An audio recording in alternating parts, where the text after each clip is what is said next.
नमस्कार श्रोते हो, दीपक रेगे कथाकथन चॅनलवर तुम्हा सगळ्यांचं मनापासून स्वागत. श्रोते हो, आज तुम्ही ऐकणार आहात विजय कापडी सरांच्या यं आणि त्यों या कथासंग्रहातली पुढची कथा, बम भोलेनाथची गोष्ट.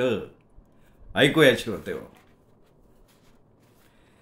जगातल्या यच्छयावत नवऱ्यांच्या चेहऱ्यावर अंतरपाटा पलीकडच्या आपल्या नियोजित वधूच्या गळ्यात माळ घालताना जो केविलवाणा चिंताग्रस्त भाव दिसतो, नेमका तोच भाव आज भोलानाथ केकरेच्या चेहऱ्यावर सुम्मी आमोणकरच्या गळ्यात माळ घालताना विराजमान झालेला स्पष्टपणे दिसत होता. भोलानाथ भलत्याच काळजीत पडला होता. त्याचं हृदय ताशी 150 मैल वेगानं वाहणाऱ्या एखाद्या वाहनाच्या मशीनप्रमाणे धडधडत होतं. हॉलमध्ये जमून आईस्क्रीम खाण्यात गुंग झालेल्या त्याच्या आप्तेष्टांच्या मित्रांच्या तोंडची मचमच, भटजींसह इतरांच्या आरड्याओरड्याचा कलकलाट आणि बँडवाल्यांचा गोंगाट क्षणभर थांबून टाचणी फेक शांतता नांदली असती ना, तर भोलानाथच्या हृदयाची धडधड प्रत्येकाला सहज ऐकू आली असती. काळजीने भोलानाथला संपूर्णपणे ग्रासून टाकलेलं होतं. भटजींच्या आदेशानुसार लग्न समारंभातल्या होमापुढच्या कवायती सुम्मीच्या सोबतीनं तो निर्जीवपणे करत होता खरा, पण त्याचं मन मात्र वेगळ्याच विचारात साफ बुडून गेलेलं होतं. छे तसं काही नाही. म्हणजे सुम्मीच्या चारित्र्याविषयी संशय व्यक्त करणारं निनावी पत्र त्याच्या हातात नुकतंच पडलं होतं, किंवा लग्नासाठी काढलेल्या कर्जाच्या हप्त्याचा आकडा त्याला त्या क्षणी भेडसावत होता, अशातली बिलकुल गोष्ट नव्हती. त्याला काळजी वेगळीच पडली होती. लाजेनं चूर होऊन खाली मान घालून बसलेली सुम्मी इतर बायकांसारखी लग्नानंतर लगेच जहांबाज जगदंबेचं रूप धारण करून आपल्याला मुठीत पकडून ठेवेल का काय, याच एकमेव विचारानं त्याचा चेहरा काळवंडलेला होता. मुली पाहायला सुरुवात केल्यापासून तो या बाबतीत फार जागरूक राहिला होता. आजूबाजूचे कित्येक संसार निहाळून त्यातल्या बायकांनी आपल्या आरेरावी वृत्तीनं आपल्या नवऱ्यांची खाटकाच्या घरच्या बोकडासारखी करून टाकलेली अवस्था त्याच्या संपूर्ण परिचयाची होती. आणि म्हणूनच सुम्मीला पसंत केल्यानंतर तिने आपल्यावर कुरघोडी करण्या अगोदर तिच्या ठाई असलेल्या नसलेल्या जहांबाज वृत्तीच्या नांग्यात तोडून टाकण्यासाठी नेमका कुठला पवित्रा घ्यावा, या एकाच विचारानं गेला सबंध महिनाभर त्याची झोप कुठच्या कुठे पळून गेलेली होती. आणि लग्नाचा दिवस उजाडला होता. एवढंच नाही तर अर्ध्या 1 तासापूर्वी घटिका पात्र बुडाल्याबरोबर भटजींच्या आदेशानुसार त्यांनी सुम्मीच्या गळ्यात माळ घातली होती. सुम्मी त्याची झाली होती, तो सुम्मीचा. पण सुम्मीवर आपलं वर्चस्व अबाधित राखण्यासाठी काय करावं, या यक्ष प्रश्नाचं उत्तर मात्र त्याला अद्यापही गवसलेलं नव्हतं. चला आता जेवायला बसा, बाकीचे विधी जेवणाच्या नंतर, भटजींनी ऑर्डर दिली आणि भोलानाथाला काही मिनिटांची उसंत मिळाली. तो एका कोपऱ्यात जाऊन उभा राहिला. त्यांनी सिगरेट पेटवली आणि नेमकी त्या क्षणी त्याच्या पाठीवर कोणाची तरी दणदणीत थाप पडली आणि पाठोपाठ कानावर आरोळी आदळली. अरे बम भोलेनाथ, म्हणजे तुझी सुद्धा विकेट पडली म्हणायची. भोलेनाथानं दचकून वळून बघितलं. किट्टू कडले उभा होता. किट्टू कडले भोलानाथचा वर्गमित्र. ग्रॅज्युएशन झाल्यानंतर भोलानाथ बँकिंगकडे वळला, तर किट्टू कडले आपल्या उचापतखोर स्वभावाला पुरेसा स्कोप देणाऱ्या वृत्तपत्रसृष्टीकडे वळलेला होता. मुंबईच्या कुठल्याशा दैनिकात स्वारी उपसंपादक होती. दैनिकाच्या ऑफिसमधल्या विशिष्ट वातावरणामुळे किट्टूच्या मुळत्या गमत्या स्वभावाला कोल्हापुरी चिवड्याचा खमंगपणा आलेला होता. आजूबाजूला नीट निहाळून त्यांच्यातला एखाद्याचा मामा करून खसखस पिकवण्याची दुर्मिळ कला किट्टूला अवगत होती. त्याच्या डोळ्यात नेहमी खोडकर मिस्किल हास्य दिसत असे. आणि आज भोलानाथाच्या समोर उभं राहून त्याला बारीक नजरेनं निहाळताना त्याच्या डोळ्यात हास्याची वेगळीच चमक दिसत होती. बम भोलेनाथ, कसं काय वाटतंय? भोलानाथ कसनुसा हसला. आलं लक्षात, सगळं लक्षात आलेलं आहे. अरे माझ्यापासनं कुणी काही लपवूच शकत नाही. किट्टूच्या या उद्गारावर भोलानाथनं कान टवकारले. सावध राहा, सावध रहा भोलेनाथ, वैऱ्याची रात्र जागा रहा. पण जगातल्या प्रत्येक नवविवाहित पुरुषाप्रमाणे आजची रात्र जागवू नको. तशी जर रात्र जागवलीस तर तुझा कपाळ मोक्ष ठरलेला आहे. अर्थात नंदीबैल नवरा व्हायचा तुझा मस्त बेत असेल तर मग माझी काही हरकत नाहीये. तोंडाचा आ वासून भोलानाथ किट्टूकडे बघत राहिला. अरे लग्नानंतर बायको तुझ्यावर मात करेल आणि तिच्या प्रत्येक वाक्यावर मान डोलवावी लागेल याची भीती वाटतेय ना तुला? अगदी ऑथॉरिटिव्ह आवाजात किट्टूने विचारलं. कसं माझ्या काळजातलं बोललास रे? गदगदल्या सुरात भोलानाथ उद्गारला. यावर काहीच न बोलता किट्टूनं भोलानाथच्या पाठीवरनं ममतेने हात फिरवला. भोलानाथ तर उकसाबुकशी रडायच्या बेतात आलेला होता. उगी उगी उगी. किट्टू समजावणीच्या सुरात काहीतरी सांगणार एवढ्यात मंडपातला कुणी एक निरोप्या तिथे उपटला. घाईघाईत म्हणाला, जावई बापू चला, मंडळी खोळंबली आहे. तुम्ही वा पुढे, आम्ही आलो. किट्टूनी त्याला पेटाळलं. लगेच भोलानाथकडे वळाला आणि किट्टू म्हणाला, बम भोलेनाथ, लक्षात ठेव, अगदी या क्षणापासून तुला मी सांगितल्याप्रमाणे वागावं लागेल. आता जेवणाच्या वेळी वहिनी तुझ्या शेजारी बसून जेवतील. सुरुवातीलाच लोकांच्या आग्रहानुसार तुम्हा दोघांना एकमेकांना घास द्यावा लागेल. उष्टावण म्हणतात त्याला. तर या प्रसंगी अगदी न चुकता तिच्या बोटांचा जोरदार चावा घे. अरे काय म्हणतोयस काय तू? असा चावा घेतला तर ती ओरडेल की रे? ओरडेल? अरे किंकाळी फोडेल, किंकाळी. चावाच तसा जोरदार घे तू. अरे पण लोक हसतील ना मला, नीट घास घेता येत नाही, देता येत नाही म्हणून. परवा करायची नाही रे. अरे आपलं भावी आयुष्य सुखाचं जावं असं वाटतंय का नाही तुला? मग जास्त विचार विनिमय न करता मी सांगतोय तसा तसा तसा तसा वागत जा. त्यात तुझं सुख आहे. तेव्हा चावा जोरदार होऊन जाऊ दे. आता या पुढचा पाठ जेवणानंतर. मलाही सडसडून भूक लागली आहे. जातो मी, लगेच भेटीन मी तुला, पण सांगितलेलं लक्षात ठेव बर का. आणि मग ते दोघं जेवणावळीच्या हॉलकडे वळले. भोलानाथनं बघितलं, खाली मान घालून सुम्मी बसली होती. आता काही क्षणात ती आपल्याला घास देईल आणि घास घेता घेता तिच्या नाजूक बोटांचा स्पर्श आपल्या ओठांना होईल या विचारानं भोलानाथच्या अंगावर मजेदार काटाच फुलला. जेवणं सुरू झाली. भोलेनाथनं हळूच डोळ्याच्या कोपऱ्यातनं शेजारच्या सुम्मीकडे बघितलं. खाली मान घालून ती बिचारी सावकाश जेवत होती. एवढ्या 4-2 साळकाया माळकायांचा एक घोळका त्यांच्या दिशेने आला. अगं बाई, हे काय? घास नाही दिला अजून जावई बापूंनी? एकीने आग्रह केला. थोडेसे आडेवेडे घेत भोलानाथनं सुम्मीला घास भरवला. सुम्मे, होऊन जाऊन दे. भोलानाथ सावरून बसला. त्यांनी क्षणार्धात आजूबाजूला कुठेतरी किट्टू कडले दिसतोय का ते बघितलं. किट्टू त्याच्याकडेच बघत होता. नजरानजर होताच किट्टूने डोळा मिचकावला. भोलानाथनं समोर बघितलं. सुम्मीच्या नाजूक हातात जिलबीचा तुकडा होता आणि हात भोलानाथाच्या तोंडाजवळ आलेला होता. भोलानाथनं टिपण साधून आ वासला आणि पुढच्या क्षणी सुम्मीच्या बोटांचा जोरदार चावा घेतला. आई आई ग! कृतक कोपानं हात मागे घेत सुमी चित्कारली. भोलानाथाच्या या अनपेक्षित वागण्यानं ती आश्चर्यचकित झालेली होती.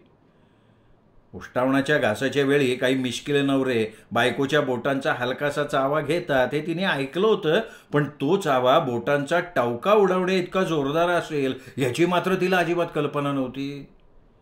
आणि त्यामुळे तिच्या नकळत तिच्या तोंडून एक बारीकशी किंकाळी फुटली.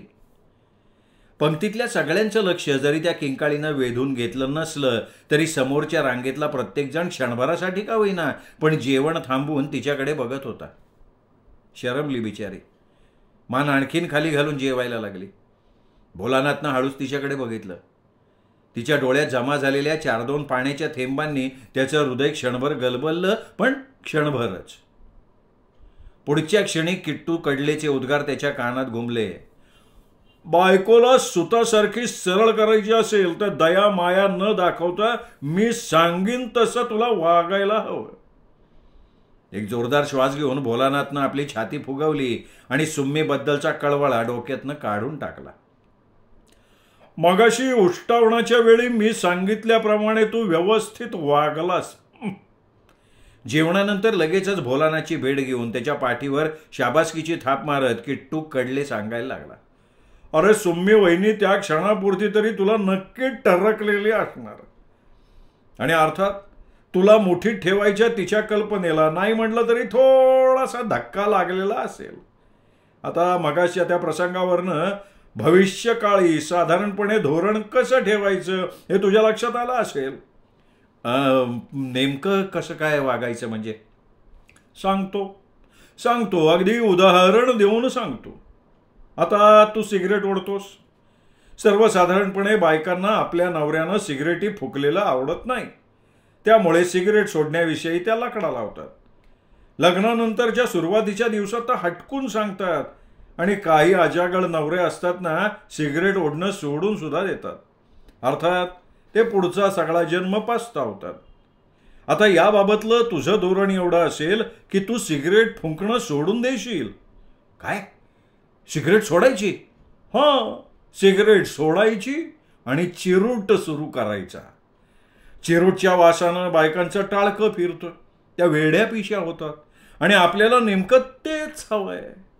दुसरी गोष्ट, तिच्या हालचालींवर बारीक लक्ष ठेव. चूक मग ती एवढीशी का असेना, झाली की आदळ आपट करायची. हातात जे काही असेल त्यावेळी भिरकावून द्यायचं. हां, हो, यापुढं तुझा आब राखण्यासाठी तुला फण्या भिरकाव्याव्या लागतील, कब्बशीच्या ठिकऱ्या कराव्या लागतील, भिंतीवरच्या तसबिरी फोडून टाकाव्या लागतील, पुस्तकाची पानं टरा फाडायला लागतील, भांड्या कुंड्यांची जबरदस्त नासधूस करायला लागेल. अरे तू काय म्हणतोयस काय? मग अरे बायकोवर कुरघोडी करायची काय सोपं काम वाटलं काय तुला लेका? थोडीफार तोडफोड करावीच लागेल आणि ती तू कसलीही चिंता न करता कर. सुरुवातीला जातील रे 5-50 रुपये, पण अंतिम परिणाम लक्षात घेता हे 5-50 रुपये म्हणजे की झाड की पत्ती. थोडक्यात काय, टेमिंग ऑफ द श्रू वाचलं ना तू? टेमिंग ऑफ द श्रू? हो वाचलंय. बस त्यातला श्रूचा नवरा, काय नाव रे त्याचं? शेक्सपियर? नाही रे बाबा, शेक्सपियर लेखक. श्रूचा नवऱ्याचं नाव जाऊ दे, मरू दे, ते फारसं महत्वाचं नाहीये. तर तू त्याच्यासारखा वाग, अगदी दे माय धरणी ठाय करून सोड तिला, रगली पाहिजे पदोपदी. आणि हे तुझं वागणं सुरुवातीच्या 1-2 महिन्यांपर्यंत कसलीही दया माया न दाखवता चालू राहायला पाहिजे. अरे मग बघ कशी स्वतःसारखी सरळ वागेल ती. आणि मग त्यानंतर हा ढोस अंतरानं गरज लागेल तेव्हा पाजायचा. संसार सुखाचा होईल तुझा. हो, एक विचारायचं राहिलं, काय आता हनीमूनला जाणारच का? हो, बँगलोरला जायचा विचार आहे. कॅन्सल करायचं. कॅन्सल, कुठेही जायचं नाही. माझा स्टडी सांगतो की पुढच्या आयुष्यात दुःखी झालेल्या 90% नवऱ्यांनी आपल्या बायकोला हनीमूनला नेलेलं असतं. जायचं नाही हनीमूनला. घरनं विरोध झाला तर त्यांना सांग जातोय म्हणून आणि थेट तुझ्या दादरच्या ब्लॉकवर ये. सगळी रजा तिथे काढ. साधं जोडीनं बाहेर फिरायला सुद्धा जायचं नाही. I wish you best of luck. जातोय मी, लक्षात ठेव सगळं. आणि रोमहर्षक विचारांची मशाल पेटवून किट्टू कडले अदृश्य झाला. भोलानाथच्या चेहऱ्यावरच्या मगाच्या चिंताग्रस्त भावाऐवजी आता एक कठोर निश्चय दिसायला लागला होता. इतकंच नाही तर प्राणासारखी त्याची एक भिवई किंचित वर सरकलेली होती. त्याच्या चेहऱ्याला खलनायकी छटा प्राप्त झालेली होती. त्यानंतरच्या 8-10 दिवसाच्या अवधीत भोलानाथच्या डोक्यात किट्टू कडलेच्या विचारांचा इतका जबरदस्त पगडा पडला की काही विचारू नका. हनीमूनला जातो असं सांगून तो सुम्मीसह लग्न घरातून जो निघाला तो थेट आपल्या दादरच्या डबल रूमच्या ब्लॉकमध्ये शिरला. सुम्मीने अर्थात त्याला त्याबद्दल विचारलं. त्यावर 63 सुरात तो म्हणाला, ते हनुमान सगळं विसरा आता. त्यावर सुम्मी मात्र चकित न होता एकदम उंच उडी मारून टाळ्या पिटत म्हणाली, अय्या हनीमून कॅन्सल? खूप छान झालं. नाहीतरी माई मला प्रवासाचा कंटाळाच आहे. किती किती मनकवडे आहात हो तुम्ही. आणि मग त्याच्या गळ्यात एकदम दोन्ही हाताची बेडी टाकत ती लाडे लाडे सुरात म्हणाली, या पुढील आयुष्यात मी न सांगता माझ्या मनचं ओळखून त्याप्रमाणे तुम्ही कृती करणार ना गडे. हे बघे, मला गडे बिडे म्हटलेलं आवडत नाही, गधडे. तोंड वेडावत भोलानाथ म्हणाला. गडे तुम्हाला आवडत नाही ते समजलं मला, पण मला गधडे म्हटलेलं आवडतं हे कोणी सांगितलं तुम्हाला, ते तरी कळू द्या ना गडे. तोंड अधिकच वेडावत सुम्मी ठसक्यात म्हणाली, हे बघ तुला सांगून ठेवतोय, मला मस्करी बिस्करी केलेले नाही आवडत. एवढं बोलून भोलानाथ तोंडासमोर पुस्तक घेऊन बसला. दुसऱ्या दिवशी सकाळी स्वयंपाकघरात डायनिंग टेबलवर भोलानाथ चहाची वाट बघत बसला. बऱ्याच वेळानंतर सुम्मीनं त्याच्यासमोर चहाची कपबशी आदळली. भोलानाथनी बघितलं, तिने कप तुडुंब भरलेला होता, बशीत सुद्धा चहा सांडलेला होता. तेवढंच निमित्त साधून हातात कप घेत भोलानाथ म्हणाला, बशीत चहाचा थेंब सुद्धा पडला नाही यापुढे. याद राखा तू, बशीतला चहा डोक्यावर होती. कोणाच्या डोक्यावर? छदमी सुरात सुम्मीनं विचारलं. माझ्या. वैतागून भोलानाथ म्हणाला, मग माझी मुळीच हरकत नाही. हा प्रयोग आत्ता सुद्धा बघायला मी उत्सुक आहे. जे जास्त वटवट नाही करायची. भोलानाथ गुरगुरला आणि त्यांनी कपाला तोंड लावलं. चहात थोडीशी साखर जास्त पडली होती. कप टेबलावर आदळत तोंडातल्या चहाची चूळ बसल्या बसल्या फुर्र दिशी चौफेर उडवत तो म्हणाला, मला सकाळी चहा हवा असतो, बासुंदी नाही. आणि एवढं बोलून त्यांनी कपातला सगळा चहा टेबलावर सांडून टाकला. टेबलावरचा तो चहाचा उघड शांत चित्तानं बघत सुमी तत्परतेनं पुढी झाली आणि दोरीवर वाळत घातलेला भोलानाथचा रुमाल काढून ती टेबल पुसायला लागली. त्याबरोबर भोलानाथनं संतापून चहाचा कप फरशीवर भिरकावून दिला. परिणामी कपाचा कांत तुटला, शिवाय त्याचे 2 तुकडे सुद्धा झाले. यावर कपाचे ते भग्न अवशेष न्याहाळत सुम्मी 2 पावलं टाकून पुढे आली आणि विजेच्या चपळाईनं भोलानाथ पुढची बशी उचलून कंसानं देवकीचं दुपट्यात गुंडाळलेलं नवजात बालक दगडावर आपटावं, त्या आवेशात ती बशी मोरीच्या कठड्यावर आपटून तिचे 4 तुकडे करून टाकले. सुम्मीच्या आवेशाकडे डोळे विस्फारून बघत पुढे काय करायचं हे न सुचल्यामुळे भोलानाथ अंगात बुश्शर चढवून एकटाच घरातनं बाहेर पडला.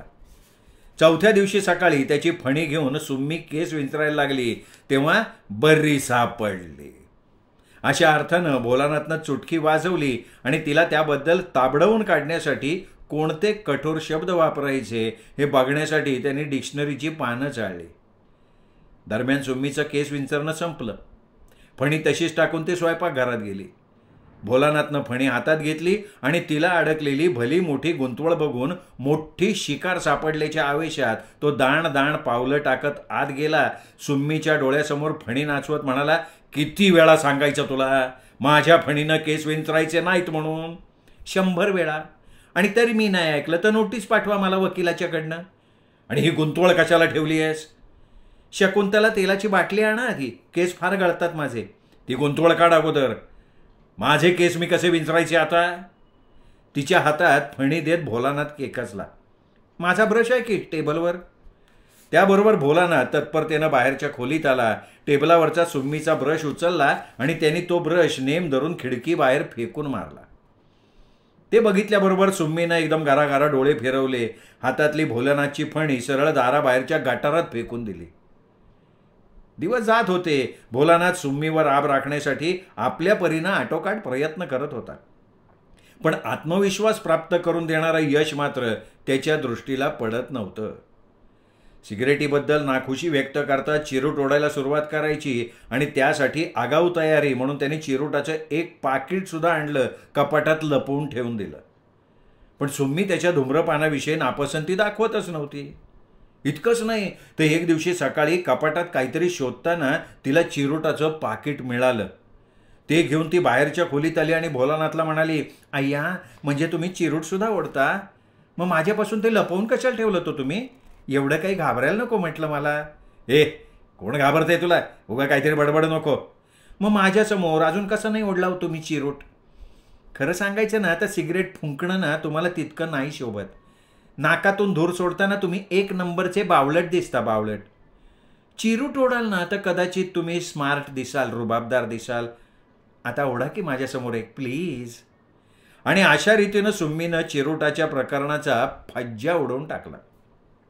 त्यानंतर एक दिवस सुमीनं कमाल केली. भोलानाथच्या नकळत तिने हळूच घरातल्या आराम खुर्चीची दांडीच काढून ठेवली.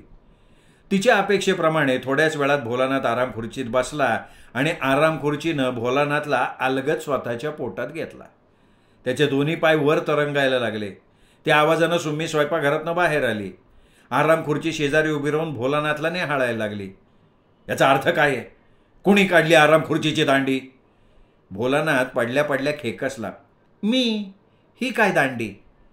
तिने दांडी त्याच्या डोळ्यासमोर धरली. हा, म्हणजे मी पडावं म्हणून मुद्दाम केलं तुये? हां, तुम्ही सावध व्हावं म्हणून. आराम खुर्चीत बसताना दोन्ही दांड्या व्यवस्थित आहेत का नाही हे माणसाने आधी बघायचं असतं, असं आमचे अण्णा म्हणायचे नेहमी. तुम्ही तसं न करता धाड दिवशी स्वतःला आराम खुर्चीत झोकून देता हे मी बघितलं. हां, पुढे आपल्याला मुलं वगैरे झाल्यानंतर त्यांनी खोडकरपणा केला आणि काढून ठेवली दांडी, तर तुम्ही पडू नये, किंबहुना दांड्या पाहून आराम खुर्चीत बसायची सवय तुम्हाला लागावी म्हणून मी हे आजच करून टाकलं. आता यापुढे तुम्ही अशी चूक करणार नाही अशी मला अपेक्षा आहे. आणि एवढं बोलून झाल्यावर धीरोदात्तपणे पावलं टाकत ती स्वयंपाकघरात अदृश्य झाली. भोलानाथला हात देऊन आराम खुर्चीतनं वर काढणं वगैरे लांबच राहिलेलं होतं. सामानाच्या तोडाफोडीत तर ती भोलानाथवर कडी करायची. भोलानाथनं संतापानं भिंतीवर पेला फेकून मारला की ती स्टीलचा मोठा डबा भिंतीवर फेकून मारायची. भोलानाथनं मासिक फाडावं तर तिने डिक्शनरीची पानं टराटरा फाडून टाकावीत. एकदा भोलानाथनं कपाटातल्या हँगरवर तिचं पातळ भिरकावलं तर ताबडतोब सुम्मी पुढे झाली आणि तिने हँगरवर असलेले भोलानाथचे सगळे कपडे कॉटवर फेकून दिले. 4 दिवस ते कपडे तसेच पडून होते. सारांश काय? भोलानाथचे सुमीवर आब राखण्याच्या आडाख्याचं गणित चुकलेलं होतं, चुकत होतं. परिणामी त्याचं मनस्वास्थ्य हरवलं, डोकं सैरभैर झालं. तो पूर्वीपेक्षा उदास दिसायला लागला. आताशा बऱ्याच वेळेला तो कपाळावर हात धरून बसलेला दिसायला लागला. असाच एकदा तो खिन्न मनस्थितीत बसलेला असताना दारावरची घंटी वाजली. दारावरची घंटी वाजली की सुम्मीनं तत्परतेनं उठून दार उघडायला हवं हे त्याने आत्तापर्यंत 1000 वेळा तिला सांगितलं होतं, पण सुम्मीनी त्याला धूप घातलेली नव्हती. आवंडा गिळला तो उभा राहिला, कडी सरकवून दार उघडलं. दारात त्याचा मित्र सदा मालवणकर उभा. सदा मालवणकर आ वासून त्याच्या चेहऱ्याकडे बघत राहिला. काय रे, एवढा भग्न का दिसतोय भोलेनाथ? काय झालंय काय? लग्नाला महिना सुद्धा नाही झाला तुझ्या आणि 5 वर्षाचा संसार केल्यागत कंटाळलेला कसा दिसतोय? क्या बात क्या है भैया? ये ना आत ये. भोलानाथनं त्याला थंडपणे आत घेतलं. काय वहिनी लग्न झाल्यानंतर लगेच माहेरी नाही ना पळाल्या? आत डोकवत सदा उद्गारला. नेमक्या त्या क्षणी कमरेवर हात ठेवून सुम्मी स्वयंपाकघराच्या दारात आली. अगं, हा माझा मित्र सदा मालवणकर. चहा ठेव बरं जरा. अगदी कृष्णमेनन आहे बरं का हा चहाच्या बाबतीत. भोलानाथ चेहऱ्यावर हसू आणत म्हणाला. सदा मालवणकरनं नमस्कारासाठी हात जोडले. त्याला साध्या शिष्टाचाराचा प्रतिनमस्कार करणं सोडा, पण एकदम खवळून उठत सुम्मी म्हणाली, झालं वाटतं सुरू तुमच्या ऐतखाऊ मित्रांचं येणं. सांगून ठेवत्या, मी चहा साफ करणार नाही. चहा करायचा आहे तुमचा, तुम्ही करा हवं तर. आणि एवढं बोलून सुम्मी पुढे झाली. पायात चपला अडकवून घरातनं बाहेर निघूनही गेली. तिच्या पाठमोरे आकृतीकडे सदा आणि भोलानाथ आ वासून बघत राहिले. बऱ्याच वेळानंतर भानावर येत सदानं भोलानाथकडे बघितलं. भोलानाथच्या डोळ्यात पाणी जमा झालं होतं. अरे, हे असं काय झालंय रे? काय सांगू तुला सदा. अरे, हे अशीच विचित्र वागते रे. कधी एकदा माझी रजा संपते आणि मी ऑफिसला जातोय असं झालंय.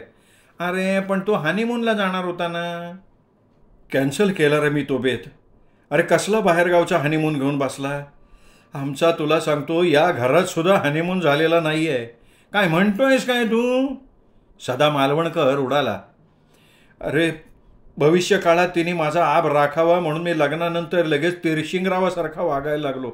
एवढ्या तेवढ्या गोष्टीवर संतापून आरडाओरडा करायला लागलो. तिच्यावर छाप टाकायचा प्रयत्न करायला लागलो. पण त्याचा परिणाम असा वेगळाच झाला रे. अरे बापरे, म्हणजे तो किट्टू कडले तुझ्या कानात विष ओतून गेला का काय? हा, आश्चर्यानं थक्क होण्याची आता भोलानाथची पाळी होती. हो, अरे तो किट्टू किडले साला एक नंबरचा प्रॅक्टिकल जोकर. त्याला हे असलं काहीतरी करायची वाईट खोड आहे. मित्रमंडळीत कोणी लग्न करायला निघाला की लग्नाच्या आधी त्याला जाऊन भेटतो आणि हा असा वाघ म्हणजे बायको भविष्य काळात मुठीत राहील असं सांगतो. त्या उद्गारानिशी भोलानाथच्या डोक्यात लख्ख प्रकाश पडला. थोड्या वेळात सदा निघून गेला. पाठोपाठ सुम्मी आत आली. सुमे, अगं सुमे, सदा काय म्हणत होता ठाऊक आहे तुला? तिचं लक्ष वेधण्यासाठी भोलानाथ उद्गारला खरा, पण सुमी ताडताड पावलं टाकत स्वयंपाकघरात गेली आणि भोलानाथ आपल्या मागे येतोय हे बघून तिने धाडदिशी दार बंद करून टाकलं. मोठ्या चपळाईनं भोलानाथ मागे सरला म्हणून बरं झालं, नाही तर त्याचं नाक 2 दारात चेमटलं असतं. अगं सुमी, दार उघड ना, तुला महत्वाचं सांगायचं आहे ग. दारावर थापा मारत भोलेनाथ म्हणाला, पण सुमीने काही दार उघडलं नाही. शेवटी अर्ध्या तासाच्या घासाफोडीनंतर तिने दार उघडलं तेव्हा तिच्या हातात चक्क लाटणं होतं. तिच्यासमोर हात जोडत भोलेनाथ म्हणाला, शांत हो जगदंबे, अगोदर मला बोलू तर दे. अगं लक्षात घे, सगळा घोटाळा झालाय. त्या साल्या किट्टू काढल्यानं माझा मामा केला ग. काय झालंय? सुम्मीला काही समजे ना. हो ना, अगं मी जो गेलो महिनाभर विचित्र वागायचो ना, तो त्या हरामखोर किट्टू कडल्याच्या आदेशानुसार. हा किट्टू कडले कोण? सुप्रसिद्ध विमन स्लिपची मुंबईची भांडखोर प्रतिनिधी ती दुर्गा कडले, तिचा नवरा तर नाही. आता ही दुर्गा कडले कोण? अहो तिनेच तर मला सांगितलं ना. तिने काय सांगितलं आता तुला? अहो लग्न घरात भेटली ती मला. जेवणावेळी तुम्ही माझ्या बोटाचा चावा घेतलात का नाही, त्याच वेळी तुम्ही माझ्याशी संबंध आयुष्यभर तिरसटासारखे वागाल असा संशय आला होता तिला. आणि पुढं तुम्ही एक आक्रस्थाळेपणा केलात तर मी 7 आक्रस्थेपणाचं वर्तन ठेवायचं म्हणजे माझा संसार सुखी होईल असं म्हणाली होती मला. अरे बापरे, म्हणजे तू त्या दुर्गा मातेच्या आदेशानुसार वागत होतीस तर? हां, आणि तुम्ही त्या किट्टू कडलेच्या आदेशानुसार. आणि मग त्या दोघांचे एकमेकांविषयीचे गैरसमज विरायला वेळ नाही लागला. श्री कडले पती पत्नीबद्दल मात्र त्यांच्या डोक्यात हिंस्त्र विचार थैमान घालायला लागले होते आणि नेमक्या त्याच क्षणी त्यांच्या दारावरची बेल वाजली. भोलेनाथनं आयबॉलमधनं बघितलं. किट्टू कडले आणि त्याची बायको दुर्गा कडले दारात उभे होते. किट्टूच्या डोळ्यात त्याचं ते सुप्रसिद्ध खोडकर हास्य चमकत होतं. भोलानाथने सुम्मीला हाक मारली. सुम्मींना आयबॉलमधनं बघून दुर्गा कडलेबद्दल खात्री करून घेतली. त्यानंतर दोघं हलक्या पावलाने आत गेले. 2 मिनिटांनी बाहेर आले त्यावेळी भोलानाथच्या हातात होती क्रिकेटची बॅट आणि सुम्मीच्या हातात होतं लाटणं. 2 दिवसानंतर किट्टू कडले आणि दुर्गा कडले डोक्याला प्लॅस्टर बांधलेल्या अवस्थेत हिंडा फिरायला लागल्याचं सगळ्यांनी बघितलं. सध्या भोलेनाथाचा संसार मजेत चाललाय. मुख्य म्हणजे भोलानाथ लवकर बाप व्हायच्या मार्गावर आहे. हां, आणि एक सांगायचं राहिलं की हो, सुम्मीच्या एवलीशा मुठीत राहण्यात संसाराचं खरं सुख आहे हे भोलेनाथला आता पुरतं कळून चुकलंय मंडळी. श्रोते हो, कथा कशी वाटली कमेंट करून जरूर कळवा. कथा लाईक करा, हाईप करा, कथाप्रेमी मित्रपरिवारात शेअर करा आणि सातत्यानं भेटत राहा दीपक रेगे कथाकथन चॅनलवर वेगवेगळ्या कथा आणि कादंबरी ऐकण्यासाठी. नमस्कार श्रोते हो.